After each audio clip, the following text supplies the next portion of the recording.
هذا القرآن يوحدنا لطريق الخير يوجهنا الله تعالى أنزله ورسول الله معلمنا. الحمد لله رب العالمين والصلاة والسلام على رسوله محمد وعلى آله وأصحابه أجمعين أما بعد فأعوذ بالله السميع العليم من الشيطان الرجيم بسم الله الرحمن الرحيم وَإِنَّ إِلْيَاسَ اور بے شک الیاس علیہ السلام لمن المرسلین البتہ رسولوں میں سے تھے. اذ قال لقومہ جب کہا انہوں نے اپنی قوم کو الا تتقون کیا نہیں تم ڈرتے اتدعون کیا تم پکارتے ہو بعلاً بعل کو وتذرون اور تم چھوڑ دیتے ہو اللہ کو احسن الخالقین جو بہترین ہے پیدا کرنے والوں کو. یعنی پیدا کرنے والے کے لیے کیا زبردست ہے وہ، کیا خوبصورت انسان بنایا اس نے. کائنات کی ایک ایک چیز جو بھی اس نے پیدا کی ہے اس میں بھی وہ احسن ہے، انتہائی خوبصورت چیز بنانے والا ہے. تو یہ مراد کون ہے اس سے؟ الیاس یہ نبی ہیں، بنو اسرائیل کے نبی تھے، اور ان کو ایک شہر ہے بک نام کا ایک شہر ہے، عراق کی پرانی تہذیب جو ہے اس تہذیب میں ایک شہر تھا بک، آج بھی ہے وہ بک. تو بک میں جو قوم آباد تھی سیدنا اس الیاس علیہ السلام کو ان کی طرف نبی بنا کے بھیجا گیا. تو اس بک نام شہر میں ایک بہت بڑا بت تھا، ہائٹ بھی اس کی بڑی اونچی موٹا، اور کسی خاص مقام پہ اس کو نصب کیا ہوا تھا اور اس کی عبادت کی جاتی تھی. اور یہ عبادت کرنے والے بھی کون تھے؟ بنو اسرائیلی تھے. اللہ تعالیٰ نے ان کی ہدایت کے لیے پھر الیاس علیہ السلام کو انہی کی قوم کے اندر سے اٹھا کے نبی بنا کے بھیجا، اور انہوں نے آ کے سب سے پہلے یہ بات کی، او بھئی تم اس بت کی جس کا نام انہوں نے بعل رکھا ہوا تھا، تم اس بت کی عبادت کرتے ہو، بعل کی عبادت کرتے ہو، اس کو پکارتے ہو، اس کی پوجا پاٹ کرتے ہو. وَتَذَرُونَ أَحْسَنَ الْخَالِقِينَ اور جو بہترین پیدا کرنے والا ہے اس کو تم چھوڑتے ہو. یعنی اللہ تعالیٰ اللہ ربکم جو اللہ ہے، جو رب ہے تمہارا، وَرَبَّ آبَائِكُمُ الْأَوَّلِينَ اور رب ہے تمہارے آباء و اجداد کا جو پہلے تھے، اس کو چھوڑتے ہو تم، اور اسی بعل کو تم پکارتے ہو. تو آہستہ آہستہ یہ بک نام کا شہر جو تھا یہ کیا ہوا، یہ بعل اور بک دونوں کی وجہ سے مشہور ہو گیا. تو پھر آہستہ آہستہ کا نام یوں چینج ہوا بعلبک. آج بعلبک ہے، بال بھی ہے بک بھی، بک شہر کا نام، بال بت، تو ان دونوں کو اکٹھا کر دیا بعلبک بنا دیا. تو آہستہ آہستہ یہ شہر یوں تبدیل ہو گیا اور اس کا نام آج بعلبک ہے. تو آپ کو شاید اگر یاد ہو تو ابھی پچھلے دنوں جو لڑائیاں ہوئی ہیں وہاں امریکنز وہاں گئے ہیں، یورپین نیٹو کی افواج گئی ہیں، تو وہاں یہ سارے علاقے جو تھے، ان علاقوں پر جو مسلمان تھے، سنی تھے، انہوں نے انہی علاقوں پر جب قبضہ کیا تو یہ پرانی جو تہذیب تھی نینوا کی یا نینوا کی، اس تہذیب کے جتنے بھی وہاں پہ کیا کہتے ہیں میوزیمز تھے، ان سب کو انہوں نے گرایا، توڑ پھوڑ دیا. اور جو باقی بچی کھچی چیزیں تھیں یہ لوگ وہاں گئے، شہر پہ جب قبضہ کیا تو لوگ جب وہاں گئے تو انہوں نے جو باقی بچی کھچی چیزیں نظر آئیں وہ اٹھا کے اپنے ہاں لے گئے. تو یہ وہ شہر ہے. تو سیدنا الیاس علیہ السلام اس قوم کی رہنمائی کے لیے نبی بنا کے بھیجے گئے، اور انہوں نے جا کے ان کو سمجھایا. ورنہ بعل کی جو عبادت ہوتی تھی وہ صرف یہ نہیں کہ اس کے آگے سجدے کیے جاتے تھے، بلکہ اس کے لیے بڑے بڑے انہوں نے مذبح خانے بنا رکھے تھے. اسی بعل کے سامنے ادھر ادھر جانوروں کو لاتے، اس کے سامنے اس قربان گاہ میں اس کو ذبح کر دیتے اسی کے نام پہ. تو اس طرح جانور جہاں ذبح ہو رہے ہیں وہاں انہوں نے یہ بھی کام کیا کہ غیر اللہ کی عبادت شروع کر دی. تورات اللہ نے ان کو دی ہوئی تھی، تورات کے احکام کو بھی ایک طرف کر دیا، چھوڑ دیا انہوں نے کہ ہم کوئی اپنے جھگڑے فیصلے جو ہیں وہ ہم کم از کم تورات سے ہی کروا لیں جو سیدنا موسیٰ علیہ الصلوۃ والتسلیم کو اللہ تعالیٰ نے کتاب دی تھی اور وہ بنو اسرائیل کے لیے ہے. تو حضرت الیاس علیہ الصلوۃ والتسلیم ان میں کھڑے ہو کے ایک تو ان کو ان کی گمراہی پر ڈانٹتے ہیں، تم گمراہ ہو گئے ہو، پھر اللہ کی وحدانیت کی طرف بلاتے ہیں، ایک اللہ کو مانو بس. تو تورات میں بھی سیدنا الیاس علیہ السلام کا کافی لمبا تذکرہ موجود ہے. تورات میں ان کا نام بتایا گیا ایلیا، ٹھیک ہے، ایلیا، اور عربی میں اس کو الیاس کہتے ہیں. آج بھی الیاس علیہ السلام کے ماننے والے بہت سے کچھ مذاہب ہیں جو عراق سے ہی نکلے ہیں اور دنیا بھر میں پھیل گئے ہیں، کہیں کہیں ان کے آثار ملتے ہیں. میں کینیڈا میں تھا نا، تو یہیں مسیساگا میں جو ایک شہر ہے مسیساگا، اس شہر میں جہاں ہمارا الہدا کی ہم نے جہاں بلڈنگ لی کرائے پہ، تو راستے میں ہی ایک بہت بڑا سینٹر تھا. تو اس کے باہر یہ لکھا ہوا تھا کہ یہ سینٹر ہے الیاس علیہ السلام کے ماننے والوں کا. تو الیاس علیہ الصلوۃ والتسلیم کا پتہ نہیں اندر کیا کرتے تھے، تو بہرحال وہ عبادت کرتے تھے. کبھی کبھی وہ کھلتا تھا، میں نے بڑی چاہا بھی صحیح کہ میں کسی وقت کو کھلے تو میں اندر جاؤں، لیکن جب بھی گزرتا تھا وہ بند ہوتا تھا. تو وہ کہتے تھے کبھی کبھی یہ کھلتا ہے، کبھی کبھی لوگ آتے ہیں، اور اس کے ماننے والے کافی لوگ یہاں موجود ہیں. پتہ نہیں کیا ان کا مذہب ہے، الیاس علیہ السلام کو نبی مانتے ہیں یا کوئی خدا مانتے ہیں، ان کی عبادت کرتے ہیں، کیا کرتے ہیں، یہ ابھی کچھ معلومات نہ مل سکی مجھے وہاں. لیکن تھے وہ کون؟ نبی تھے. قرآن مجید کہتا ہے وہ نبی تھے. تو انہوں نے کہا کہ اپنے اس رب کو چھوڑتے ہو جو تمہارا رب بھی ہے، تمہارے پہلے آباء و اجداد کا بھی رب ہے، اور تمام مخلوقات میں جتنی بھی اس نے پیدا کی ہیں ان سب کو بہترین پیدا کرنے والا تو وہ ہے. تم اس کو چھوڑتے ہو اور اس بال کی عبادت کرتے ہو، اسی کے نام کے تم چڑھاوے چڑھاتے ہو. تو فَكَذَّبُوهُ، تو قوم نے ان کو جھٹلا دیا. فَإِنَّهُمْ، تو بے شک وہ لَمُحْضَرُونَ، ضرور حاضر کیے جانے والے ہیں. بس نبی کو جھٹلایا جائے تو پھر محضرون کا مطلب یہ کہ عذاب پر حاضر کیے جانے والے ہیں. تو اللہ تعالیٰ اب ان کو سزا دے گا. إِلَّا عِبَادَ اللَّهِ الْمُخْلَصِينَ، مگر بندے اللہ کے جو مخلص ہیں ان کو کوئی سزا نہیں ملے گی، وہ بچ جائیں گے. جو حضرت لوط الیاس علیہ السلام کو مانتے ہیں بحیثیت ایک نبی کے، ان پر ایمان لائے ہیں اور ان کی وحی کو تسلیم کرتے ہیں، ان کے دیے ہوئے احکام کو مانتے ہیں، اور اس وقت کی جو تورات تھی جو ان کے اندر موجود تھی اس پر عمل بھی کرتے ہیں، تو یہ مخلص بندے جو ہیں چنے ہوئے، یہ پھر عذاب میں حاضر نہیں کیے جائیں گے. ورنہ جو دوسرے ہیں جو سیدنا الیاس علیہ السلام کو جھٹلا رہے ہیں ان کو بھی ضرور عذاب دیا جائے گا. تو یہی ہوا. وَتَرَكْنَا عَلَيْهِ فِي الْآخِرِينَ، اور باقی رکھا ہم نے اس پر ذکر خیر بعد والوں میں. سلام علی الیاسین، سلام ہو اوپر الیاس علیہ السلام کے. انا کذالک نجزی المحسنین، بے شک اسی طرح ہم جزا دیتے ہیں محسنین کو. انہ، یقیناً وہ الیاس، من عبادنا، ہمارے بندوں میں سے تھے، المؤمنین، جو مومن ہیں. تو جو مومن تھے ان پر ایمان لائے تھے الیاس علیہ السلام سمیت، اللہ تعالیٰ نے ان کو تو بچا لیا.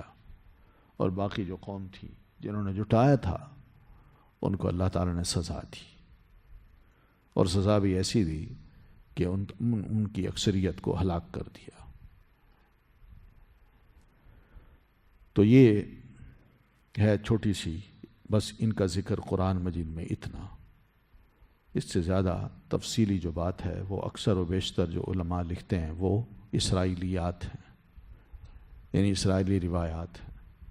تو ان اسرائیلی روایات کو ہم نے صرف اس صورت میں لینا ہے اگر وہ قرآن مجید کے مقاصد کو پورا کرتی ہیں اور دین کی کسی تعلیم کے خلاف نہیں ہیں تو وہ سر آنکھوں پہ.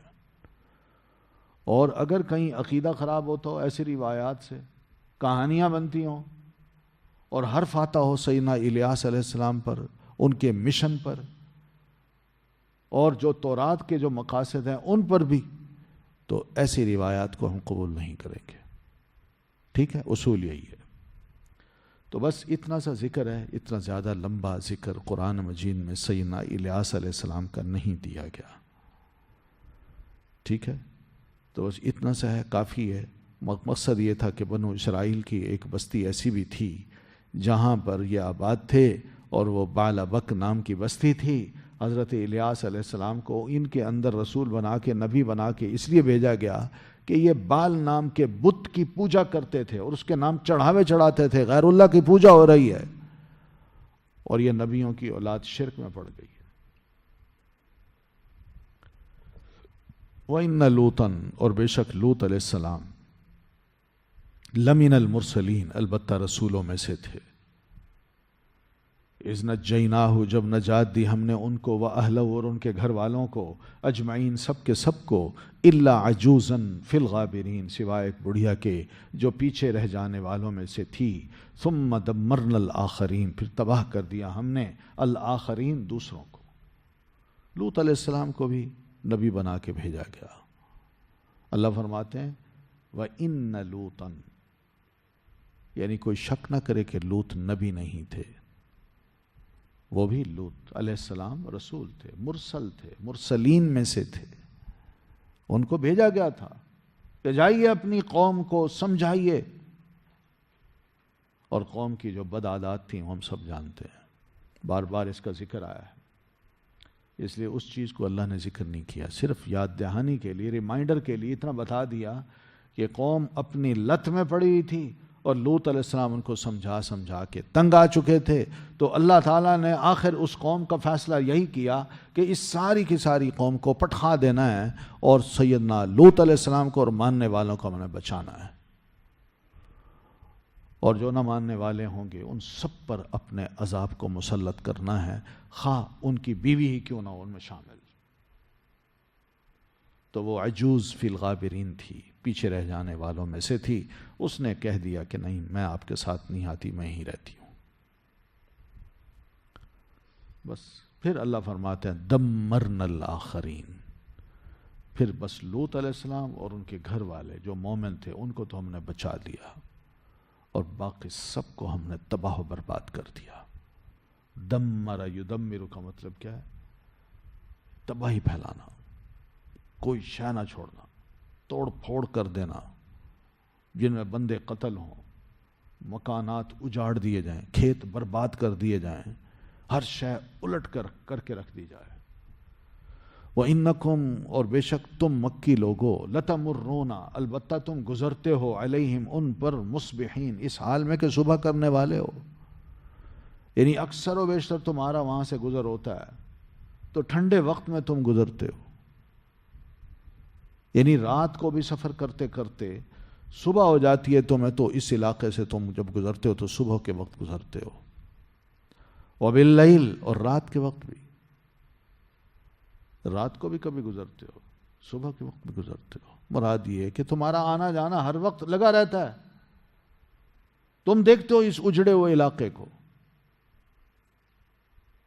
تو اس موقع پر کیا تم افلا تعقلون، کیا تم عقل سے کام نہیں لیتے؟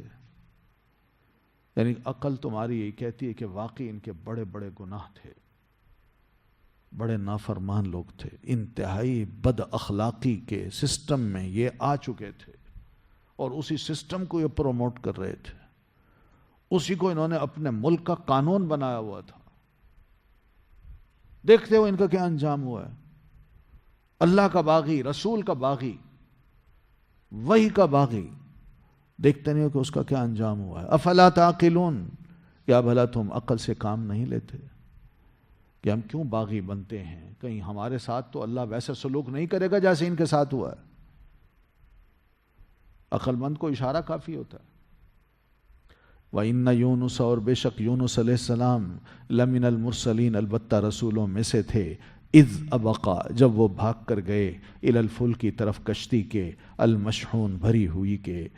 تو یونس علیہ السلام کو بھی اللہ نے رسول بنا کے ان کی قوم کی طرف بھیجا کہ جائیے جناب اپنی اس قوم کو گائیڈ کیجئے، رہنمائی کیجئے، انہیں بتائیے کہ ایک اللہ کی عبادت، یہ نینوا کا جو علاقہ ہے اسی کی طرف سیدنا یونس علیہ السلام کو نبی بنا کے بھیجا گیا۔ یہ آج کل موصل نام کا جو شہر ہے نا، موصل، میم واو صاد لام، موصل، یہ وہ علاقہ تھا جہاں یہ قوم آباد تھی۔ تو سیدنا لوط یونس علیہ السلام نے ان کو اللہ کی طرف بلایا، یعنی ایک اللہ کی عبادت کرو، شرک نہ کرو۔ تو وہ دشمن بن گئے، انہوں نے سرکشی کی۔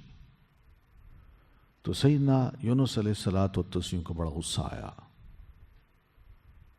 وہ انہیں اسی حالت میں چھوڑ کے نکل گئے، اور نکلتے نکلتے اپنی قوم سے کہا کہ 3 دن بعد تم پر اللہ کا عذاب آنا ہے، تم نہیں مان رہے نا، اب یاد رکھو۔ اب قوم ایسی تھی جس کے اندر کچھ ایمان کی رمق باقی تھی، یا اصلاح کی امید ان سے تھی، مگر جب انہوں نے دیکھا کہ جناب یونس علیہ السلام اللہ کے نبی تھے، وہ ہم سے ناراض ہو کے نکل گئے ہیں، اور یہ بھی پتا تھا ان کو کہ رسولوں کو جب جھٹلایا جائے تو وہ نکل کے بھاگ جاتے ہیں، صحراؤں میں، وادیوں میں، کھلے علاقوں میں، اپنے بیوی بچوں کو لے کے، اپنے جانوروں اور مویشیوں کو لے کے نکل جاتے ہیں۔ تو انہوں نے محسوس کیا کہ ان کا نکلنا جو ہوتا ہے، پھر اس کا دوسرا مطلب ہے کہ اللہ کی طرف سے عذاب آتا ہے۔ تو وہ گڑ گڑائے، روئے، اپنی عورتوں اور بچوں کو الگ کیا اور خود مرد الگ ہو گئے، اور انہیں کہا تم دعائیں کرو، انہوں نے کہا ہم کرتے ہیں۔ تو رب کی جناب میں خوب روئے، بڑا خشوع و خضوع کے ساتھ، بڑی عاجزی کے ساتھ۔ تو کہتے ہیں کہ اس موقع پر جو اثر تھا وہ یہ بھی دیکھا گیا کہ مویشی جو تھے ان کے اندر بھی یہ اثر دیکھا گیا کہ یونس علیہ السلام ناراض ہو کے چلے گئے ہیں، کہیں اللہ کا عذاب ہم پہ نہ آ جائے۔ تو بہرحال اللہ تعالیٰ نے وہ 3 دن کے بعد جو عذاب ان پر بھیجنا تھا وہ نہ بھیجا، وہ روک لیا۔ ادھر تو یوں ہوا، اور دوسری طرف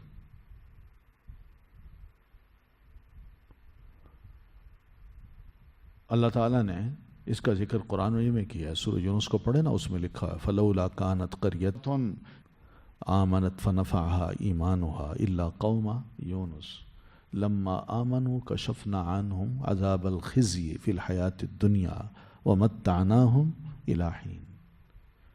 کوئی بستی ایسی نہیں گزری، یا کوئی بستی ایسی ہمارے سامنے نہیں آئی کہ جس کو یہ احساس ہوا ہو کہ نبی کو ریجیکٹ کریں تو اللہ کی طرف سے عذاب آتا ہے۔ تو کوئی بستی ایسی نہیں گزری ماضی میں جنہوں نے اجتماعی طور پر رب کے حضور آ کے عاجزی کا اقرار کیا ہو، اپنے گناہ کا اعتراف کیا ہو اور توبہ کی ہو، سوائے قوم یونس کے۔ یہ اجتماعی طور پر اکٹھے مل کے میدان میں آئے، رب کے حضور گڑ گڑائے، عورتیں بچے الگ، مرد الگ، جانوروں کو الگ کر دیا، تاکہ جانوروں میں بھی تقسیم کر دی، اونٹ ہیں، بکریاں ہیں، گائیں ہیں، سب الگ الگ، اور ہر ایک کو اپنے اپنے مقام پہ کھڑا کر کے خود بھی کھڑے ہو گئے اور رب کی جناب میں خوب روئے، آہوزاری کی۔ تو اللہ تعالیٰ نے اس آہوزاری کے نتیجے میں فرمایا کشفنا عنہم عذاب الخزی فی الحیات الدنیا، دنیا کی زندگی میں جو ہم نے ان کو رسوائی کا عذاب دینا تھا اس سے ہم نے بچا لیا، ومتعناہم الی حین، اور ایک اور لمبے عرصے تک ہم نے ان کو جینے کا موقع دے دیا۔ تو یہ پہلی بستی تھی، پہلی قوم تھی جنہوں نے مل کے اجتماعی توبہ کی ہے۔ تو اجتماعی توبہ کے بڑے فائدے بھی ہوتے ہیں۔ آج اس قوم کو بھی، ہم مسلمانوں کو بھی ضرورت ہے۔ ہم انفرادی توبہ کر لیتے ہیں، میں کہتا ہوں اللہ میں توبہ کر رہا ہوں، دوسرا بھی کہتا ہے اللہ میں توبہ تو بڑے کرتا ہوں یار، گناہوں سے بچنے بھی کوشش کرتا ہوں، بڑی توبہ کی ہے، مگر ہماری حالت ایسی ہو رہی ہے۔ یہ حالت اس وجہ سے ہو رہی ہے کہ ہم اجتماعی توبہ نہیں کر رہے۔ آج قوم کو ضرورت ہے، ہم مسلمانوں کو، کہ ہم سب اکٹھے ہوں، اکٹھے ہو کے ایک اللہ کے آگے گڑ گڑائیں، ایمان لائیں اس پہ، اور پھر اس کا کہا ماننے کا یا رسول اللہ صلی اللہ علیہ وسلم کی اطاعت کا بھی ہم جذبہ ظاہر کریں سچے دل سے، اور توبہ کریں کہ آئندہ کبھی نافرمانی دین کی نہیں کرنی، آپس میں کبھی لڑنا نہیں ہے، ایک دوسرے کے خلاف کوئی فتوے نہیں دینے، ایک دوسرے کو کافر ملحد یہ نہیں کہنا، گمراہ نہیں کہنا، اپنے گناہوں کی طرف دیکھ کے ہم سب اللہ سے یہ درخواست کریں کہ مولا ہم سب کے دلوں کو ایک کر دے، نیک کر دے، ہمیں ایک دوسرے کے مخالف نہ بنا، ہمارے اندر ایک دوسرے کے خلاف جو کینے ہیں، بغض ہے، وہ سب صاف کر دے، نکال دے، محبت پیدا کر دے۔ اس طرح کی ضرورت ہے توبہ کرنے کی، ورنہ انفرادی طور پر میں کرتا ہوں، مجھے اپنی ذات کی فکر ہے، آپ کی تو نہیں ہے۔ تو قوم یونس نے اجتماعی طور پر توبہ کی تو اللہ تعالیٰ نے اس پوری قوم پر جو عذاب لانا تھا وہ ہٹا دیا۔ آج انفرادی توبہ ہم کرتے ہیں، اس سے عذاب نہیں ٹلتے، وہ مجھے صرف فائدہ ہے، باقیوں کو کیا فائدہ ہے؟ مدد تو یہ ہے کہ ہم سب مل جل کے توبہ کریں تاکہ سب کو فائدے نظر آئیں۔ تو بہرحال ادھر یہ ہوا، اور ادھر سیدنا یونس علیہ الصلوۃ والتسلیم جب نکلے، اذ ابقا، جب وہ بھاگ کر گئے، تو غلام جب اپنے مالک کو چھوڑ کے بھاگتا ہے، نکل جاتا ہے، فرار ہو جاتا ہے، تو اس کے لیے ابقا کا لفظ بولتے ہیں، وہ بھاگ گیا جی۔ تو سیدنا یونس علیہ الصلوۃ والتسلیم اللہ کی اجازت کے بغیر جب نکلے ہیں تو اللہ تعالیٰ نے اس کے لیے بھی یہ لفظ استعمال کیا، ابقا۔ جب وہ بھاگ کر گئے الی الفلک، کشتی کی طرف، کہ میں اس بستی میں نہیں رہنا چاہتا، بلکہ کشتی پہ سوار ہو کے سمندر یا دریا پار کر کے دوسرے علاقے میں چلا جاتا ہوں، اب میں ان میں نہیں رہنا چاہتا۔ تو وہ کشتی میں سوار ہوئے، کشتی بھی اتفاق سے المشحون بھری ہوئی تھی، دوسرے بھی انسان بیٹھے ہوئے تھے، کشتی چلی، عین جب سمندر کے درمیان میں یا کہیں آئی تو عین اس موقع پر جو ذرا ڈولنے لگی تو کیپٹن نے کہا کہ جناب کشتی پہ وزن ہے زیادہ، ہمیں ایک دو بندے نکالنے ہوں گے ورنہ سبھی ڈوبتے ہیں۔ تو سب نے کہا ٹھیک ہے جی، اب بجائے اس کے کہ کس کو کہیں تم اتر جاؤ، تم اتر جاؤ، یہ بزرگ ہے اس کو اتار دو، کہا باقی اس نے کیا زندہ رہنا ہے، اس کو سمندر میں پھینک دو، یا یہ جوان ہے تو اس کو ڈال دو، یہ تیر کے آ جائے گا۔ لیکن سمندر تھا بھائی، اور سمندر کے مڈ میں، تو عین اس موقع پر طے یہی ہوا کہ ہم قرعہ ڈالتے ہیں، جس کا نام آیا اس کو اٹھا کے پھینک دیں گے۔ تو عین اس موقع پر جب قرعہ ڈالا تو فساہما، تو قرعہ ڈالا، فکان من المدحضین، پھر وہ ہو گیا ہار جانے والوں میں سے۔ تو اتفاق سے اس قرعہ میں نام جو ہے نا وہ حضرت یونس علیہ السلام کا آ گیا، تو انہوں نے اٹھایا یونس علیہ السلام کو سمندر میں پھینک دیا۔ اب جب پھینکا ہے تو آگے بھی دیکھیے کیا بندوبست ہے، فالتقمہ الحوت، تو ایک بڑی مچھلی تھی، یہ ویل مچھلی ہو سکتی ہے جو پورے انسان کو اپنے منہ کے اندر لے لے اور پیٹ میں رکھ لے، کوئی چھوٹی مچھلی نہیں ہو سکتی۔ تو لقمہ بنا لیا اس کا الحوت، مچھلی نے، تو مچھلی ان کو نگل کے، جو ہی وہ سمندر میں گئے، آگے مچھلی تھی، مچھلی نے ان کو اپنا لقمہ بنایا، پیٹ میں لے کے بس وہ سمندر کے اندر اتر گئی۔ وَهُوَ مُلِيمٌ، اور وہ ملامت زدہ تھے، اپنے آپ کو ملامت کر رہے تھے، وہ میں نے کیا کیا ہے، کون سی میں نے قصور کیا جس کی مجھے سزا مل گئی ہے، یہی قصور کیا ہے کہ رب سے پوچھے بغیر میں نکل آیا، شاید یہ اس کی سزا ہے۔ یہ ملیم یہی ہوتا ہے، یعنی اپنے آپ کو ملامت کرنے والا، اپنی قصور کو دیکھنے والا، یہ غلطی میری ہے کسی اور کی نہیں ہے، یہ میرا قصور تھا جس کی مجھے سزا مل رہی ہے۔ یہ ایسے ہی ہونا چاہیے، ایک نیک انسان کا مزاج ایسے ہی ہونا چاہیے کہ جب بھی وہ کسی مشکل میں آتا ہے تو بجائے اس کے کہ دوسروں کو ملزم بنائے کہ تمہاری وجہ سے یہ ہوا ہے، تم نے یہ حرکت کی ہے جس کی مجھے یہ سزا مل رہی ہے، تم نے یہ غلطی کی ہے جس کی وجہ سے میں یہ بھگت رہا ہوں، نہ، بلکہ خود اپنے آپ کو انسان دیکھتا ہے کہ میں نے کچھ کیا تو نہیں جس کی سزا مجھے مل رہی ہے۔ ورنہ دیکھا جائے تو یونس علیہ السلام اس موقع پہ کہہ سکتے تھے بھائی قوم نہیں مانتی تھی، میں کیا کرتا، تو میں نے تو ان کو کہہ دیا میں جا رہا ہوں، اور قوم بضد سی کہ ہم نہیں مانتے، تو اس میں قصور کس کا؟ میں پھر کیا اس بستی میں رہوں؟ تو میں نکل گیا۔ سمجھانے کے لیے اپنے آپ کو یہ کہہ سکتے تھے، مگر نہیں، ایک نیک انسان اپنی غلطیوں کی طرف دیکھتا ہے، نہ کہ دوسروں کی طرف اشارے کرتا ہے کہ تمہاری وجہ سے یہ ہوا ہے۔ آج ہمارا مزاج یہی بنا ہوا ہے کہ قصور اپنے ہوتے ہیں، جب ہمیں کوئی غلطی یا تکلیف اٹھانا پڑتی ہے، کسی مصیبت میں آتے ہیں، تو دوسروں کے بارے میں بڑا غلط سوچتے ہیں کہ اس کی وجہ سے یہ ہوا ہے۔ میں ایک دفعہ چھوٹ تو جاؤں، بھئی اس کی خیر نہیں ہے، اس کی وہ خبر لوں گا کہ یاد رکھے گا، تو اس کا مطلب ہے کہ ہم ڈبل سزا مزید اپنے لیے تجویز کر رہے ہیں۔ ایک مصیبت میں پھنسے ہوئے ہیں اپنی غلطی کی وجہ سے، بجائے اس کے کہ اس کا اعتراف ہم کریں، ہم کہتے ہیں نہیں، اس سے نکل کے بعد میں نے ایک اور غلطی کرنی ہے تاکہ اور ڈبل سزا مجھے ملے۔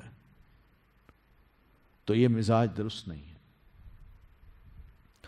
فلولا، دیکھیں نا نبی علیہ الصلوۃ والتسلیم کے ساتھ بھی جو کچھ قوم کرتی تھی، مکی لوگوں نے کیا، طائف کے لوگوں نے کیا۔ طائف سے واپسی پر ایک باغ میں خون میں لت پت آپ کی جوتی ہو چکی ہے، اور آپ وہاں باغ کے ایک درخت کے سائے تلے بیٹھے رب کی جناب میں رو رہے ہیں، اللہم الیک اشکو بسی وحزنی، اور یہ فرماتے ہیں اللہ اگر میری کوئی غلطی ہے اور اس کی وجہ سے مجھے یہ سب کچھ بھگتنا پڑ رہا ہے تو اللہ تو مجھے معاف کر دے۔ بس یہ ہے، وہ یہ نہیں کہا یہ ان کی غلطی ہے، انہوں نے میرے ساتھ بڑا ظلم کیا، زیادتی کی ہے، کچھ نہیں کہا۔ بلکہ کیا فرشتے بھی آئے اس موقع پر کہ آپ حکم دیں ہمیں، ہم ان دو پہاڑوں کے درمیان ان سارے طائفی لوگوں کو کچل کے رکھ دیں، مگر وہ کہتے ہیں نہیں، یہ نہیں تو ان کی اولادیں صحیح ہے نا۔ مزاج یہ ہونا چاہیے۔ آپ کو مکہ سے نکالا گیا، کتنی مشکل سے بچتے بچاتے اللہ کے رسول صلی اللہ علیہ وسلم مدینہ پہنچے ہیں۔ جب آپ مدینہ پہنچے تو استقبالی سامنے کھڑے ہیں، تو آپ نے کھڑے ہو کے ان کے سامنے کوئی ایسی بات نہیں کی میرے ساتھ یہ ظلم ہوا، میرے ساتھ یہ زیادتی ہوئی، میرا مکان لوٹ لیا گیا، مجھے نکال دیا گیا، ہمارے سارے ساتھیوں کے ساتھ ظلم ہوا ہے جو یہاں آئے ہوئے ہیں، ان کے بچوں کو، ان کی عورتوں کو، ان کے مردوں کو، ان کے بوڑھوں کو، ان کی جائیدادوں کو، کچھ بھی نہیں روئے، کوئی رونا نہیں رویا، بلکہ کیا کہا، بڑی عجیب سی بات کی۔ تو آپ نے فرمایا ایھا الناس، لوگو کیا کرو، 3 نصیحتیں کی آپ نے، افشوا السلام واطعموا الطعام وصلوا باللیل والناس نیام تدخلوا الجنۃ بسلام۔ لوگو آپس میں سلام کو پھیلاؤ، دوسروں کو کھانا کھلاؤ، رات کو مصلی پہ کھڑے ہو جایا کرو جب لوگ میٹھی نیند سو رہے ہوں، یہ 3 کام کرو، جنت میں بڑی سلامتی کے ساتھ داخل ہو جاؤ گے، کوئی رونا نہیں ہے۔ تو اصل جو چیز ہے وہ یہی ہے کہ انسان اپنی غلطیوں کو دیکھے، اپنے قصور کو دیکھے، دوسرے کو ملزم نہ بنائے، تو وہ ہوا ملیم، اور وہ ملامت زدہ تھے۔ فلولا، پھر اگر نہ، انہو یہ کہ، کانا ہوتا وہ، من المسبحین تسبیح کرنے والوں میں سے، للبث فی بطنی، البتہ وہ ٹھہرے رہتے اس مچھلی کے پیٹ میں، الی یوم یبعثون، اس دن تک جب لوگ دوبارہ اٹھائے جائیں گے۔ یعنی اتفاقاً مچھلی کے پیٹ میں ہی انہوں نے یہ تسبیح پڑھنا شروع کی۔ جانتے ہیں نا وہ تسبیح، لا الہ الا انت سبحانک انی کنت من الظالمین، یہ تسبیح ہے۔ اور رسول اللہ صلی اللہ علیہ وسلم فرماتے ہیں جس کسی نے بھی اس تسبیح کے بعد جو بھی دعا مانگی، اللہ اس کی دعا ضرور سنتا ہے۔ تو سیدنا یونس علیہ السلام نے یہ تسبیح کی، مطلب کیا تھا کہ اللہ زیادتی مجھ سے ہوئی ہے۔ دیکھیے دعا بھی بتا رہی ہے کہ ان سبحانک انی کنت من الظالمین، کہ اللہ تیری ذات پاک ہے، غلطی میری ہے، میں تجھ سے پوچھ کے نہیں آیا، میں ایسے ہی بھاگ گیا، مجھے معاف کر دے۔ اللہ کی تسبیح بھی ہے، حمد کی، اور ساتھ اپنی بندگی کا اعتراف بھی ہے، اور اللہ تعالیٰ کو ہی پکار رہے ہیں۔ تو ایسے موقع پہ اللہ فرماتے ہیں یہ اگر تسبیح نہ کرتے یا تسبیح کرنے والوں میں سے نہ ہوتے تو للبث فی بطنی، تو وہ ہمیشہ مچھلی کے پیٹ میں رہتے قیامت کے دن تک۔ تو تسبیح کرنے سے کیا ہوتا ہے؟ اللہ کافی مصیبتوں سے نجات دے دیتا ہے، بہت سی آنے والی تکلیفیں دور کر دیتا ہے۔ کیوں؟ بندہ اپنا اعتراف کر رہا ہے نا، اللہ قصور میرا ہے، مانتا ہے بندہ۔ یہ ماننا جو ہے نا، یہ عاجزی کا اظہار ہے، بندگی کا اظہار ہے، یہ بہت بڑا اعتراف ہے۔ ورنہ ہمارے لوگ تو یہی کہتے ہیں ہم جیسے نیک کوئی ہے ہی نہیں۔ تو یہ اپنے آپ کو اتنا پیور بنانا یہ مناسب نہیں ہے۔ یہاں اللہ کا نبی رب کی جناب میں اپنی غلطی کا اعتراف کر رہا ہے، اور اللہ اس غلطی کا اعتراف اور ان کی عاجزی کو اتنا پسند کرتا ہے کہ ان کو مچھلی کے پیٹ سے نجات دے دیتا ہے۔ تو ورنہ اگر یہ تسبیح نہ کرتے تو اللہ فرماتے ہیں پھر قیامت کے دن تک یہ مچھلی کے پیٹ میں باقی رہتے ہیں۔ کتنی لمبی سزا تھی۔ فَنَبَذْنَاهُ، تو ہم نے پھینک دیا اسے، بِالْعَرَاءِ، چٹیل میدان میں، وَهُوَ سَقِيمٌ، اس حال میں کہ وہ بیمار تھے۔ مچھلی کے پیٹ میں کچھ دن رہے ہیں، پھر ان کی یہ تسبیح سن کے، ان کی دعائیں قبول کر کے ہم نے مچھلی کو حکم دیا کہ کنارے پہ آ کے ان کو اگل دو۔ تو جب اس نے اگلا تو یہ ہے فَنَبَذْنَاهُ، تو مچھلی نے ان کو منہ سے باہر نکال دیا، تو وہ کہاں پھینک گئی؟ بالعراء، ایک چٹیل میدان تھا اس میں، اور حالت ان کی یہ تھی وہ سقیم، وہ بیمار تھے۔ ظاہر ہے مچھلی کا پیٹ، پھر اس میں پانی، ظاہر ہے مچھلی کے پیٹ میں پانی بھی آتا جاتا ہے، پھر نیچے سمندر کے اندر کوئی ہوا نہیں، کچھ بھی نہیں۔ سوچے نا، پانی پانی ہے اوپر تلے، پھر مچھلی کا پیٹ ہے، تو انسان کا جسم کیسے ہو جاتا ہے؟ آپ کبھی کبھی سوچیں نا، یہ جو شپس میں کام کرتے ہیں نا، نیوی کے شپس ہوتے ہیں یا بڑے بڑے شپس ہوتے ہیں، تو شپس کے کوئی لیولز ہوتے ہیں، ایک بیسمنٹ ہوتی ہے، تو وہ بیسمنٹ جو ہے نا اس کے ارد گرد، یعنی اگر باہر دیکھا جائے تو نظر نہیں آتا، کیونکہ وہ ساری دیوار ہوتی ہے، وہ گہرے سمندر کے اندر وہ جو بیسمنٹ ہوتی ہے وہ ہوتی ہے، یعنی اس سے کئی فٹ اونچا پانی ہوتا ہے۔ تو اس بیسمنٹ میں اکثر و بیشتر جو اس شپس کے بڑے بڑے آفیسر ہوتے ہیں یا کیپٹنز ہوتے ہیں یا کام کرنے والے لوگ ہوتے ہیں، انہی کی رہائش گاہیں وہیں بنی ہوتی ہیں، وہیں وہ کھاتے ہیں، وہیں وہ پیتے ہیں، وہیں وہ سوتے ہیں، زیادہ تر آرام وہیں کرتے ہیں، کئی دن ان کو آرام کرنا پڑتا ہے۔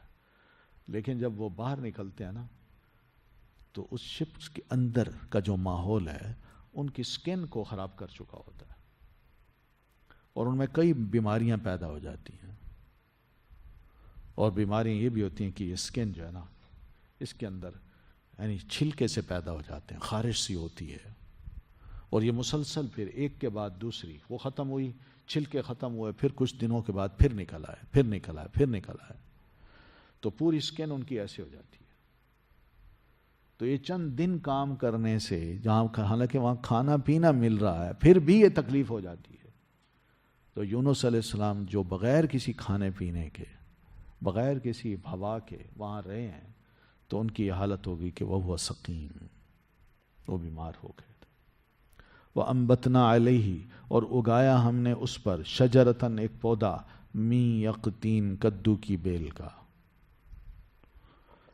فوراً ہی کدو کی ایک بیل وہاں پر ظاہر ہو گئی اور پھیل گئی، تو وہ جو پھیلی تو اس کدو کی بیل کے سائے کے نیچے وہ رہے پھر وہاں اس بیماری کے عالم میں۔ تو یہ علاج ہے اس کا، کہ کسی کو سمندر میں کام کرتے کرتے شپس میں اگر اس قسم کی بیماری ہو جائے جس کا کوئی علاج نہیں ہے، حقیقت ہے دوائیاں نہیں ہیں اس کی، دے دیں گے ڈاکٹر دوائی، یہ کھا لیں وہ کھا لیں، وہ وقتی ہوں گی، لیکن وہ بیماری پھر نکل آتی ہے، پھر نکل آتی ہے، پھر نکل آتی ہے۔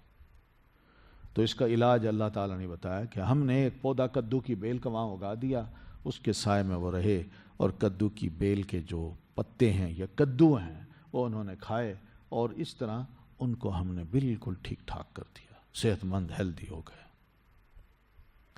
پھر وہ ارسلناہ، اور بھیجا ہم نے انہیں نبی بنا کے، الی 100,000 طرف 100,000 کے، یعنی 1,00,000 انسانوں کے، او یزیدون، او کا مطلب بلکہ، یزیدون وہ زیادہ ہوں گے، یعنی 1,00,000 سے زیادہ ہوں گے، ان کی طرف پھر بھیجا کہ جائیے آپ جناب اب ان کو گائیڈ کیجئے۔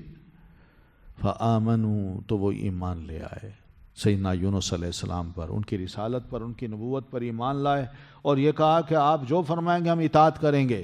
تو نتیجہ کیا نکلا؟ فمتعناہم الی حین، تو ہم نے فائدہ دیا انہیں ایک وقت تک۔ تو یہ نسل پھر ایک وقت تک، ایک مقرر وقت تک خوب پلی بڑھی، اور اللہ تعالیٰ نے ان کو ہر قسم کے فتنوں سے محفوظ رکھا، جب تک وہ اللہ کے رسول جناب یونس علیہ الصلاۃ والتسلیم کی اطاعت کرتے رہے۔ تو یہ سب انبیاء کا ذکر کرنے کے بعد اللہ فرماتے ہیں فاستفتہم،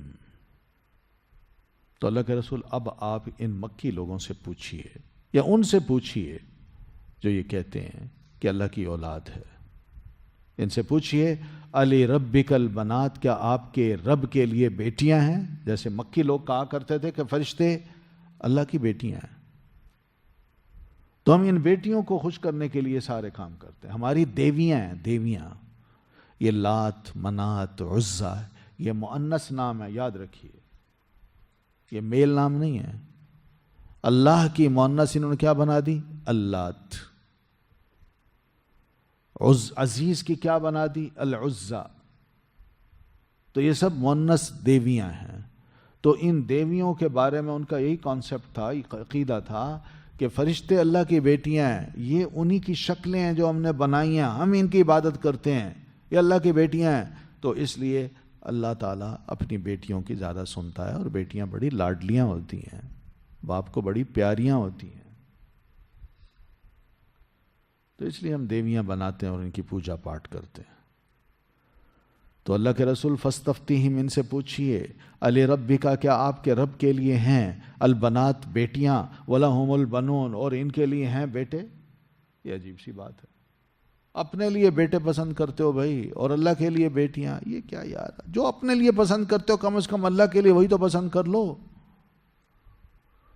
تمہارا اپنا حال یہ ہے کہ تمہیں بیٹی کی خوشخبری سنائی جائے تو تم سمجھتے ہو یہ خوشخبری نہیں ہے، بہت بری خبر ہے۔ ام خلقنا الملائکۃ اناثا، یا پیدا کیا ہم نے فرشتوں کو عورتیں، وہم شاہدون، جبکہ وہ حاضر تھے۔ یعنی یہ جو بیٹیاں بناتے ہیں فرشتوں کو، تو کیا جب ہم نے فرشتوں کو پیدا کیا وہ موجود تھے اس وقت کہ انہوں نے دیکھا ہو کہ ان کی جنس جو ہے وہ کیا ہے؟ عورتوں والی ہے، بیٹیوں والی ہے؟ کس بنیاد پہ یہ کہتے ہیں کہ فرشتے جو ہیں وہ اللہ کی بیٹیاں ہیں؟ الا، لوگوں خبردار، سن لو، انہم، بے شک وہ، من افکہم، اپنے جھوٹ ہی سے، لیقولون، البتہ وہ کہتے ہیں، ولد اللہ، کہ جنم دیا اللہ تعالیٰ نے۔ یہ ان کا جھوٹ ہے، کوئی ان کے پاس دلیل نہیں ہے، نہ کسی آسمانی کتاب نے یہ بات کہی ہے اور نہ ہی کسی رسول نے، یہ خود ہی انہوں نے اپنا گھڑا ہے جھوٹ، اور اسی جھوٹ کی بنیاد پہ یہ اپنے آپ کو بنا چکے اور لوگوں میں بھی اسی قسم کی باتیں پھیلا رہے ہیں جس سے ان کا کاروبار چل رہا ہے۔ کہ کہتے کیا ہیں کہ اللہ کی اولاد ہے، ولد اللہ، جنم دیا اللہ تعالیٰ نے، یعنی اللہ کی اولاد ہے، کچھ بیٹی ہیں کچھ بیٹے ہیں، اور کچھ بیٹے بناتے ہیں جو عیسائی ہیں، یہودی ہیں، وہ اللہ کے بیٹے بناتے ہیں، اور یہ جو ہیں یہ اللہ کی بیٹیاں بناتے ہیں۔ اللہ فرماتے ہیں وَإِنَّهُمْ لَكَاذِبُونَ، یقین مانو کہ یہ سب البتہ جھوٹے ہیں، کوئی ان کے پاس سچائی نہیں ہے۔ ٹھیک ہے، تو یہ دعوت تبلیغ جو ہے کہ اللہ کی اولاد ہے، یہ سب غلط تبلیغ ہے، غلط بات ہے، غلط مسلک ہے، غلط مذہب ہے، اس کو نہیں مانا جا سکتا۔ پھر فرمایا اصطفى البنات علی البنین، کیا اس نے چن لیا بیٹیوں کو بیٹوں پر؟ یعنی اگر کسی باپ کو اختیار دیا جائے کہ تم کیا چاہتے ہو، بیٹیاں یا بیٹے، تو باپ کیا پسند کرتا ہے؟ بیٹے ہی پسند کرتا ہے۔ تو کیا اللہ، تم جب آ رہی ہے تمہاری حالت ہی ہے، تو اللہ تعالیٰ کیا ایسے کرے گا کہ بیٹوں کو چھوڑ کر بیٹیوں کو اپنے لیے چنے گا؟ ما لکم، کیا ہے تمہیں، یہ تم اس طرح کی باتیں کرتے ہو کہ اللہ کی بیٹی ہیں، یہ اللہ کی اولاد ہے، فرشتے اللہ کی بیٹی ہیں، یہ سارے جواب دے کے اللہ فرماتے ہیں ما لکم، کیا ہے تمہیں، کیوں ایسی باتیں کرتے ہو، کیوں تم نے ایسے عقیدے بنا لیے ہیں، کیف تحکمون، تم کیسے فیصلے کرتے ہو، افلا تذکرون، کیا بھلا نہیں تم نصیحت پکڑتے؟ یعنی اللہ ایک ہے، اس کی کوئی اولاد نہیں، نہ بیٹا نہ بیٹی، نہ اس نے کسی کو جنا اور نہ وہ کسی سے جنا گیا، یہ تمہیں بار بار سنایا جا رہا ہے، وہ اکیلا ہے، اس کو کوئی ضرورت نہیں ہے، کیوں نہیں نصیحت پکڑتے تمہیں پتہ نہیں ہے کہ پہلوں نے بھی اگر اللہ کی بیٹیاں بنائی ہیں یا اللہ کے ساتھ شریک بنائی، اس کی اولاد بنائی ہے، تو اللہ نے ان کے ساتھ کیا کیا سلوک کیا ہے، تم وہی حرکتیں کر رہے ہو، کیا ان واقعات سے تم نصیحت نہیں پکڑتے؟ ام لکم سلطان، یا تمہارے لیے کوئی دلیل ہے مبین، واضح، کہ جس کی بنیاد پہ تم نے اپنے اس عقیدے کو بنا لیا ہے اور اس پر تم قائم ہو، بضد ہو کہ ہم سچے ہیں اور جو رسول کہہ رہا ہے وہ غلط ہے، کیا دلیل ہے تمہارے پاس؟ فَأْتُوا بِكِتَابِكُمْ، تو لے آؤ اپنی کتاب، ان کنتم صادقین، اگر تم سچے ہو، یعنی اگر اپنی اس بات میں سچے ہو کہ اللہ کی بیٹیاں ہیں، تو کوئی کتاب ہے تو اس کو لے آؤ، دکھاؤ، مان لیں گے ہم اس کو۔ تو یہ تو ان کی حالت تھی۔ پھر اللہ تعالیٰ نے ایک اور ان کی کمزوری بتائی، وَجَعَلُوا بَيْنَهُ وَبَيْنَ الْجِنَّةِ نَسَبًا، اور انہوں نے بنا لیا درمیان اس اللہ کے اور درمیان جنوں کے نسب کو، ایک رشتے کو۔ کیا رشتہ بنایا؟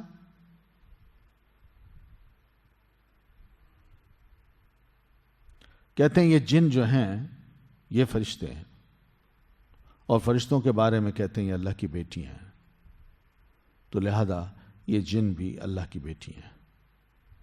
اور کفار قریش یہ کہا کرتے تھے کہ فرشتے اللہ کی بیٹیاں ہیں، تو سیدنا ابو بکر نے ان سے پوچھا پھر ان کی مائیں کون ہیں؟ تو کہنے لگے کہ وہ جنوں کی جو عورتیں ہیں نا، وہ ان کی مائیں ہیں۔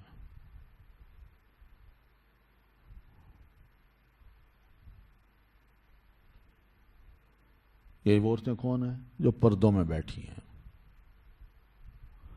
یہودیوں نے کہا کہ اللہ تعالیٰ نے جنوں سے شادی کی، جس کے نتیجے میں فرشتے پیدا ہوئے۔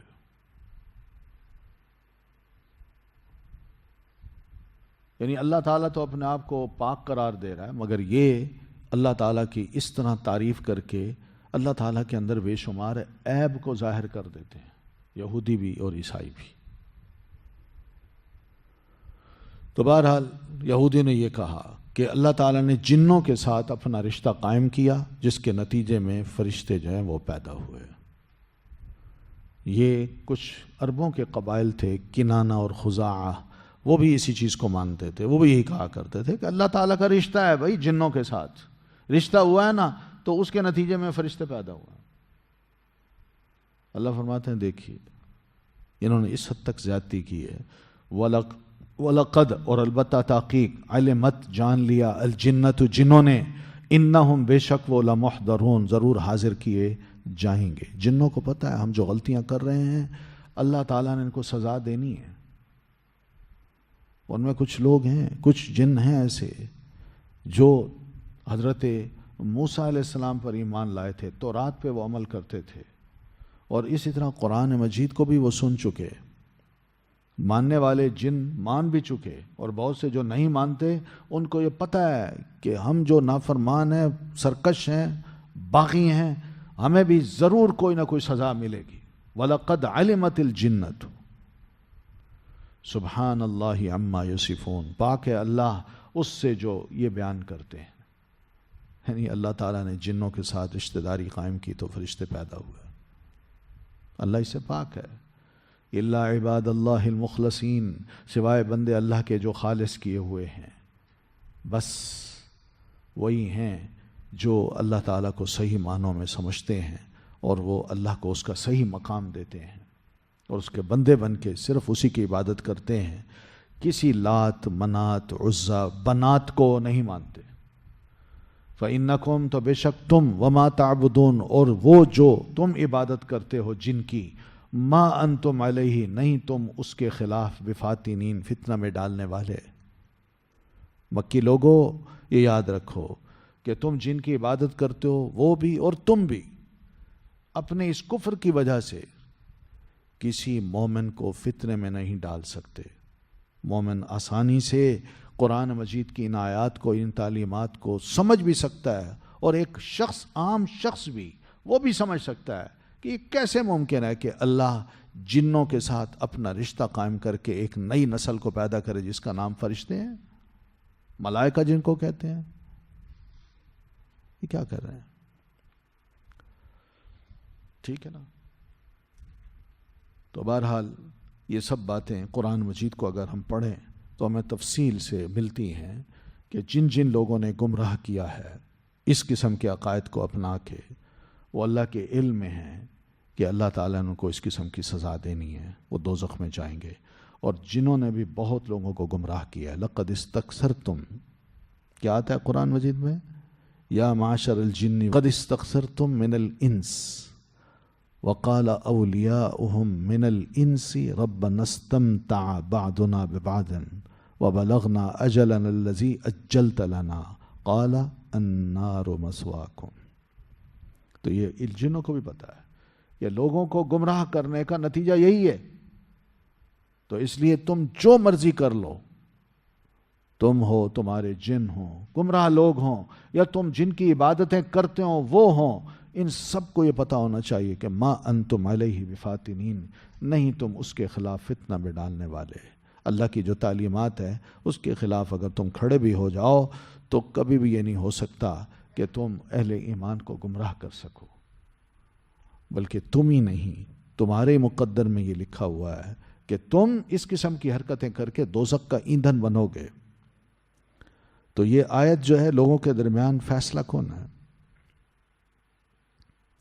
کہ شیطان کسی کو بھی گمراہ نہیں کر سکتے، ہاں جس کے بارے میں اللہ نے لکھ دیا ہو کہ اس پر شیطان کا اثر ہو، ورنہ مومن کو وہ گمراہ نہیں کر سکتے.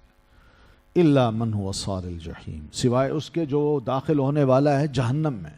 بس وہ فتنے میں پڑ جائے گا، تمہاری ان باتوں میں آ جائے گا، اور پھر اسی قسم کی وہ بھی حرکتیں کرے گا جیسے تم بتوں کے نام رکھتے ہو کہ یہ لات ہے، منات ہے، اور لوگوں کو یہ کہتے ہو یہ بیٹیاں اللہ کی اور فرشتے اللہ کی بیٹیاں تھیں. جس نے جہنم میں جانا ہو وہ اس قسم کے خیالات کو اپنا کے اس قسم کے عمل کرے گا، ورنہ مومن کو تم کسی بھی آزمائش میں نہیں ڈال سکتے اور نہ ہی وہ اس قسم کے عقائد کو تسلیم کر سکتے ہیں. وما منا الا لہ، اور نہیں ہم میں سے کوئی مگر اس کے لیے مقام معلوم، ایک مقام ہے معلوم. جو بھی ہے چاہے وہ مومن ہے یا کافر ہے، جن ہے یا انسان ہے، سب کا ایک مقام ہے اور معلوم مقام ہے. وہ دنیا میں بھی ہو سکتا ہے، آخرت میں بھی ہو سکتا ہے. مثلا میری عبادت کا مقام کیا ہے؟ مسجد ہے. کسی اور کی مقام کی عبادت کا مقام کیا ہے؟ وہ بت خانہ ہے، صنم خانہ ہے. پھر میری عبادت کا ایک مقام یہ بھی ہے کہ میں سجدہ کرتا ہوں، اور سجدہ میں نے کہاں کرنا ہے؟ کس کو کرنا ہے؟ اللہ کو، اللہ کی طرف. اور دوسروں کا مقام یہ ہے کہ وہ بتوں کی طرف، دیویوں کی طرف. تو یہ سب جو ہیں اللہ تعالیٰ نے ہر ایک کا کوئی نہ کوئی مقام مقرر کر رکھا ہے. آسمانوں میں بھی اسی طرح عبادت اور سجدے کا مقام اللہ نے بنا رکھا ہے. فرشتے جو ہیں اوپر، یہی جو آسمان ہے، اس آسمان میں بھی کوئی جگہ خالی نہیں ہے بالشت کے برابر جہاں سجدہ نہ کر رہا ہو فرشتہ. تو جو فرشتہ جس مقام پہ ہے یہ وما منا، ہم میں کوئی ایسا نہیں ہے الا لہ مقام معلوم، مگر اس کے لیے ایک مقام ہے معلوم. اس کو پتہ ہے کہ میں نے یہاں عبادت کرنی ہے، اور اللہ تعالیٰ نے اس علم کو اپنے پاس رکھا ہوا ہے، وہ اس جگہ سے ادھر ادھر نہیں ہو سکتا.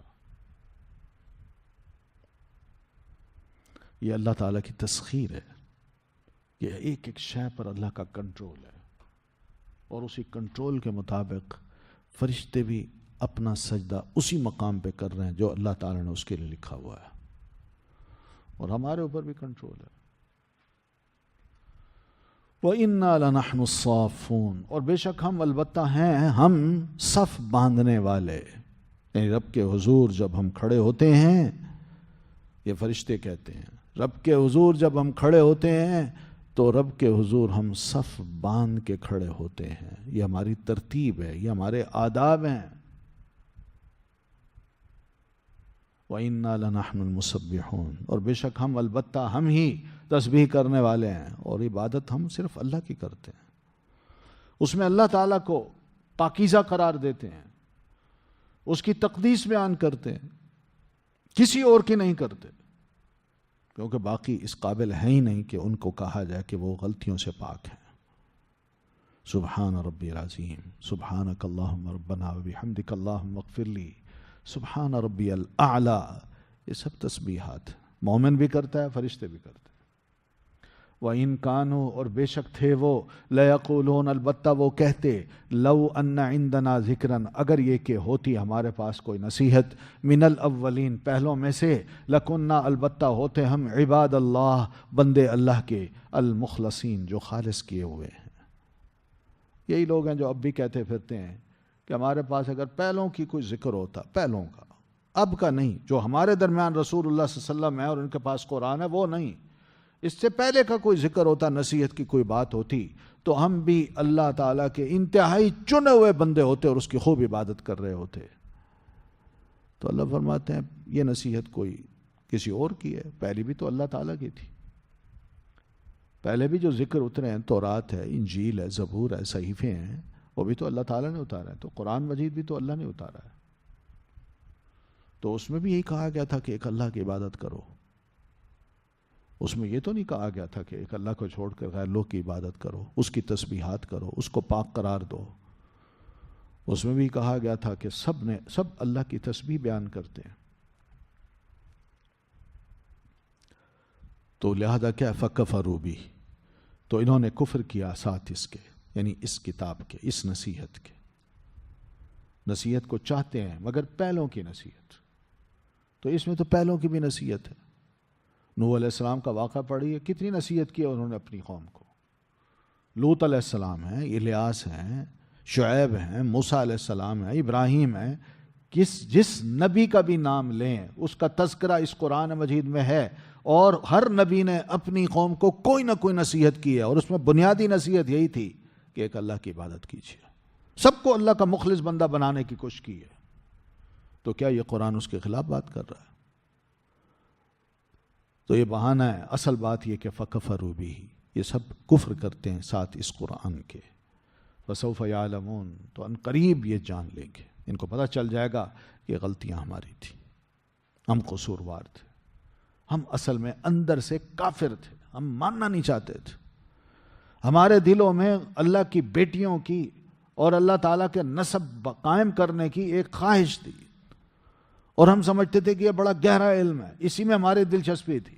اور جو قرآن ان تمام دلچسپیوں سے ہٹا کے ایک اللہ کی طرف راغب کرتا ہے، اس کا یہ لوگ جب انکار کرتے تھے تو اللہ فرماتے ہیں فسوف یعلمون. وَلَقَدْ سَبَقَتْ، اور البتہ تحقیق پہلے گزر چکی ہے، کلمتنا، بات ہماری، لعبادنا المرسلین، ہمارے بندوں کے لیے جو بھیجے ہوئے ہیں. جن جن بندوں کو، رسولوں کو ہم نے رسول بنا کے بھیجا تھا، ہم نے ان کے لیے یہ بات پہلے سے لکھ دی تھی. کیا؟ کہ انہم لہم المنصورون، بے شک وہ البتہ وہی مدد کیے جائیں گے. ہم نے نبیوں کو بھی بتا دیا تھا، اور بتانے سے پہلے بھی ہم نے یہ بات لکھ دی تھی، طے کر دیا تھا کہ جو ہمارا نبی ہوگا، جو ہمارا پیغام لے کے جائے گا، وہ کبھی شکست نہیں کھا سکتا، چاہے ساری قوم اس کی مخالفت کیوں نہ کرے. انہوں نے ہی مار کھانی ہے اور کسی نے مار نہیں کھانی. یہی عذاب سے دو چار ہوں گے، اور جو ماننے والے ہیں اللہ ان کی مدد کرے گا، ان کو عذاب سے بچائے گا. وَإِنَّ جُنْدَنَا، اور بے شک ہے لشکر ہمارا، لہم البتہ وہی ہے، الغالبون غالب آنے والا. بتایا کہ یہ ہمارا لشکر ہے نبیوں کا، چاہے وہ ایک ہو یا اس کے ساتھ 2-3 مسلم ہو، ماننے والے ہوں، بس یہی ہمارا جندنا ہے، یہی ہمارا لشکر ہے. اس کو کوئی شکست نہیں دے سکتا. وہی ہیں جو غالب آئیں گے، چاہے ان کے مقابلے میں لاکھوں لوگ کیوں نہ ہو.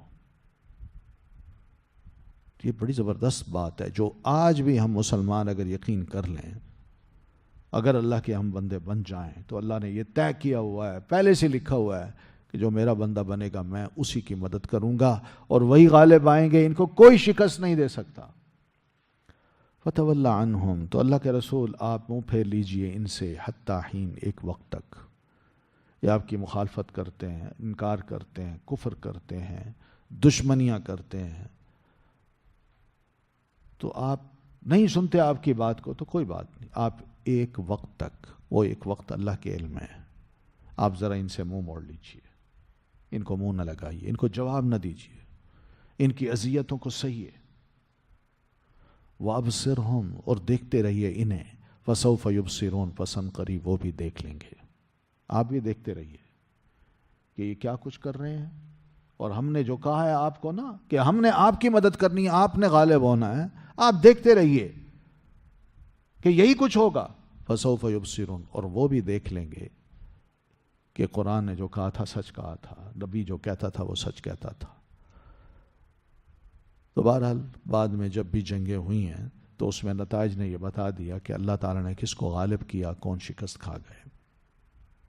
أَفَبِعَذَابِنَا يَسْتَعْجِلُونَ، کیا بھلا ہمارے عذاب کو وہ جلدی مانگتے ہیں؟ پھر بھی کہتے ہیں کہ نہیں، اللہ کا عذاب آئے، کیوں نہیں آتا؟ ہم تو ڈھیل دے رہے ہیں، موقع دے رہے ہیں کہ سوچیں، سمجھیں، مانیں رسول کو، اس کی باتوں پر غور کریں، اس کی سیرت اور کردار کو دیکھیں، قرآن مجید جو پڑھ پڑھ کے سناتا ہے اس پہ غور کریں. لیکن پھر بھی کہتے نہیں، ہم نہیں مانتے. تو کیا یہ ہمارے عذاب کی جلدی کر رہے ہیں؟ فَإِذَا نَزَلَ، یاد رکھیں پھر جب وہ عذاب اترے گا، بِسَاحَتِهِمْ، ان کے صحن میں، ساحہ کہتے ہیں صحن کو، ان کے صحن میں، فَسَاءَ، تو بہت بری ہوگی، صباح المنذرین، صبح ڈرائے جانے والوں کی. تو ہمارا جب عذاب آیا نا تو وہ کسی بھی وقت آ سکتا ہے، لیکن جب انہوں نے صبح کی تو منظر جب دیکھیں گے نا ہمارے عذاب کے بعد اپنے علاقے میں، اپنے اوپر، تو اس وقت ان کی صبح بہت ہی بری ہوگی، بڑا برا منظر پیش کر رہی ہوگی کہ تباہی تباہی ہو چکی ہے، اللہ کی پھٹکار ہم پہ پڑ چکی ہے، فلاں فلاں جہنم رسید ہو چکا ہے. یہ سب چیزیں نظر آئیں گی. پھر اس وقت مسلمان آ گئے ہیں، انہوں نے گھیراؤ کر لیا ہے، اب انہوں نے فتح کرنا ہے ہمارے قلعے کو، اور قیدی بنانا ہے ہمیں، اور ذلیل کرنا ہے ہمیں. تو ایسے موقع پہ بے شک عذاب مانگتے ہیں، تو ایک عذاب کی شکل یہ بھی ہم پیش کر سکتے ہیں. وَتَوَلَّ عَنْهُمْ، اور منہ پھیر لیجیے اللہ کے رسول ان سے، حتیٰ حین، ایک وقت تک، وَأَبْصِرْ، اور دیکھتے رہیے، وَسَوْفَ يُبْصِرُونَ، تو ان قریب وہ بھی دیکھ لیں گے کون جیتا اور کون ہارا، کون غالب آیا اور کون مغلوب ہوا. سبحان ربی کا، پاک ہے رب آپ کا، رب العزتی، جو رب ہے عزت والا، عما یصفون، اس سے جو وہ بیان کر رہے ہیں. یعنی اللہ تعالیٰ کے اندر یہ عیب نہیں ہے کہ اس کی بیٹیاں ہوں، اس نے کوئی رشتہ قائم کیا ہو جنوں کے ساتھ اور اس سے بیٹیاں پیدا ہوئی ہوں. وہ یہ رب ہے آپ کا رب اللہ، ان تمام عیبوں سے، یہ عیب ہیں، یہ انسانوں کی ضرورت ہے، اللہ کو ضرورت نہیں ہے. اللہ محتاج نہیں ہے کسی چیز کا، انسان محتاج ہوتا ہے. باپ وہ تب بنتا ہے جب اس کی اولاد ہو، اور اللہ کیوں احتیاج کرے ایسی چیز کی کہ اس کو باپ بننے کی خواہش ہو. یہ تو انسان ہوتے ہیں جن کی ضرورت ہوتی ہے، وہ محتاج ہوتے ہیں، اللہ تو محتاج نہیں ہے. تو اس لیے یہ عیب اللہ کی ذات میں تلاش مت کیجیے. آپ کا رب ان تمام عیبوں سے پاک ہے. رب العزتی، جو عزت والا رب ہے، بڑی عزت ہے اس کی، کہیں بالا ہے. وہ ان تمام چھوٹی چھوٹی سطحی سوچوں سے کہیں بالا ہے. وَسَلَامٌ عَلَى الْمُرْسَلِينَ، اور سلام ہے سب رسولوں پر. شاباش ہے ان کو کہ انہوں نے ہمارے میسج کو لیا، اس کو جانا، عمل کیا، اور من وعن انہوں نے اپنی قوم تک پہنچایا. اور اس راہ میں جتنی بھی تکلیفیں آئیں یا آزمائشیں تھیں، ان آزمائشوں پر بھی وہ پورے اترے. تو سلام علی المرسلین، سب رسولوں پر سلام ہے کہ وہ سلامتی کے ساتھ ہیں. اللہ ان کو سلامتی سے رکھے گا، مرنے کے بعد بھی، میدان محشر میں بھی، اور جنت میں بھی. والحمدللہ رب العالمین. اور جب یہ فیصلے کر دیے جاتے ہیں کہ اللہ تعالیٰ رسولوں کو شاباش دیتا ہے، وہی غالب ہو جاتے ہیں اور ان کے مخالف مغلوب ہو جاتے ہیں، تو اس وقت مومن اور رسول یا نبی وقت وہ کہتے ہیں اللہ تیرا شکر کہ خس کم جہاں پاک، تو نے فیصلے کر دیے، اچھوں کو بچا لیا اور بروں کو جہنم رسید کر دیا، ان کو برا انجام دکھا دیا. تو ایسے موقع پر اپنے اچھے انجام کو دیکھ کے اور بروں کے برے انجام کو دیکھ کے سبھی کہتے ہیں والحمدللہ، سب تعریف اللہ کے لیے ہے، رب العالمین، جو رب ہے تمام جہانوں کا. اسی کی کرنی، باقی کون سے رب ہیں؟ وہ تو چھوٹے چھوٹے کمروں کے، چھوٹے چھوٹے علاقوں کے، چند لوگوں کے رب بنے پھرتے ہیں اور بنائے گئے ہیں. ان کے اندر کہاں ہمت ہے کہ وہ رب اپنے آپ کو کہہ سکے. تو یہ صورت تھی صافات. سبحان ربک رب العزت عما یصفون وسلام علی المرسلین والحمد للہ رب العالمین.